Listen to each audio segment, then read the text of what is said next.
श्री कृष्ण साथियों, आज हम सीखने वाले हैं संस्कृत में बहुत उपयोग में आने वाली गुण संधि। इसे सीखने के बाद आप संस्कृत के लंबे शब्दों को टुकड़े करके पढ़ सकोगे और उनका अर्थ समझ सकोगे। पढ़ते हैं गुण संधि, जो अच संधि का ही भाग है, यानी स्वर संधि का ही भेद है। संस्कृत व्याकरण में सूत्र है आद्गुण। ये गुण संधि का सूत्र है।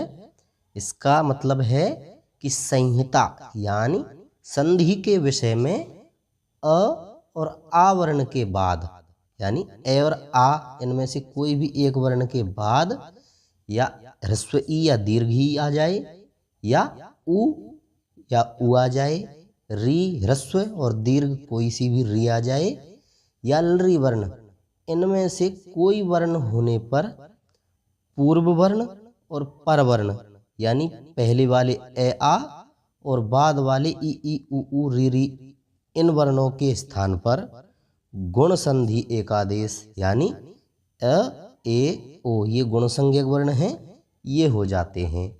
जैसे नर प्लस इंद्र बराबर नरेंद्र बन जाता है, यानी ए और ई का ए हो जाता है। यहाँ नियम देखते हैं, ए आ इनके बाद ई हो तो ए हो जाता है, यानी अ के बाद ई हो तो ए हो जाता है, और आ के बाद ई हो तो भी ए हो जाता है।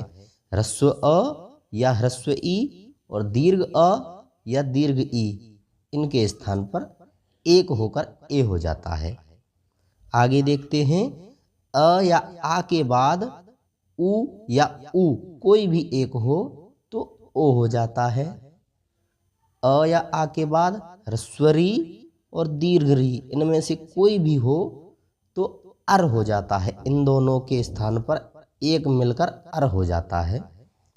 और अ या आ के बाद लरी वर्ण हो, ये संस्कृत में स्वर है, लरी हो तो इन दोनों को मिलाकर अल हो जाता है। उदाहरण देखते हैं, अ आ के बाद ई हो तो ए कैसे होता है।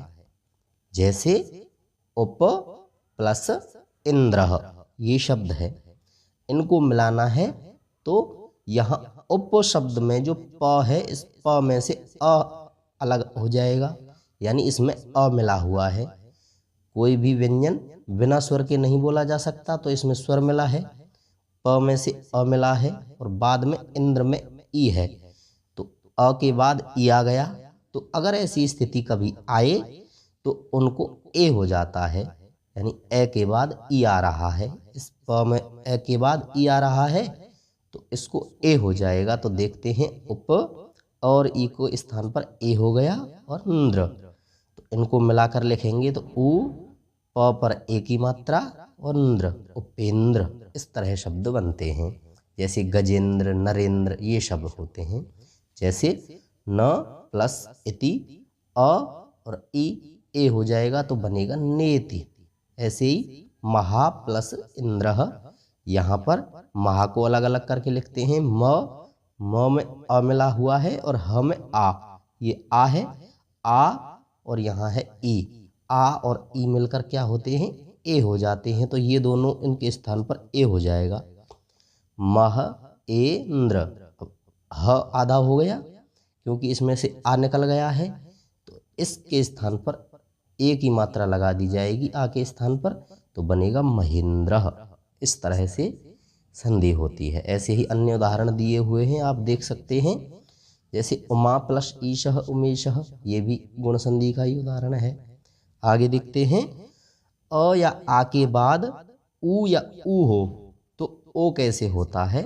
उदाहरण है सूर्य प्लस उदय। अब देखते हैं, सूर्य शब्द को अलग अलग वर्णों में लिखते हैं, यानी वर्ण विच्छेद करते हैं। स में उ मिला हुआ है, उसके बाद आधा र है, उसके बाद य और य में अ मिला हुआ है, अ अलग कर लिया। उसके बाद उदय में उ है, तो अ के बाद उ आ रहा है। ऐसी स्थिति होने पर अ और उ दोनों को मिलाकर एक ओ हो जाता है। तो ये हो गया ओ। अ और उ के स्थान पर ओ हो गया। अब वापस इसको मिलाते हैं तो सू र यो, य में ओ की मात्रा लगेगी, योदय, सूर्योदय बन जाता है। इसके अन्य उदाहरण दिए हुए हैं, आप हल करके देख सकते हैं।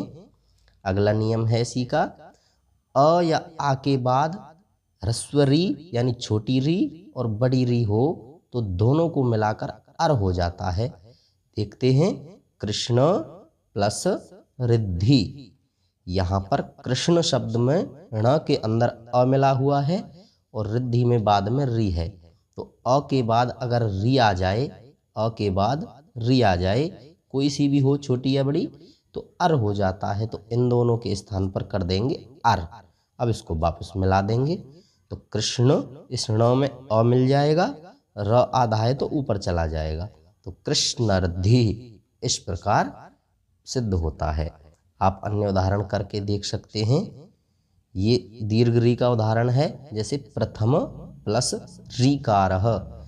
प्रथम में से अ अलग हो गया और रीकार में से री, अब इन दोनों को मिलाकर अर हो जाएगा, जैसे प्रथम अर कारः। अब इसको मिला देंगे, म में अ मिल जाएगा, प्रथम र ऊपर चला जाएगा क्योंकि आधा है, और कारः प्रथमरकारः इस प्रकार बन जाएगा। यहाँ पर विसर्ग और आएंगे। अब अगला नियम है, अ या आ के बाद री हो तो अल हो जाता है दोनों को मिलाकर, जैसे तव प्लस लीकारः। यहाँ व में अ मिला हुआ है, तव अ अलग हो गया और लीकारः में री है, तो अ और री इनको मिलाकर हो जाएगा अल, तवल कारः, तवल कारः। इस प्रकार ये बन जाता है। अन्य उदाहरण आप हल करके देख सकते हैं।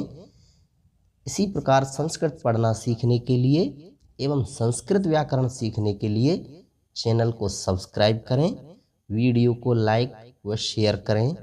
जय श्री कृष्ण।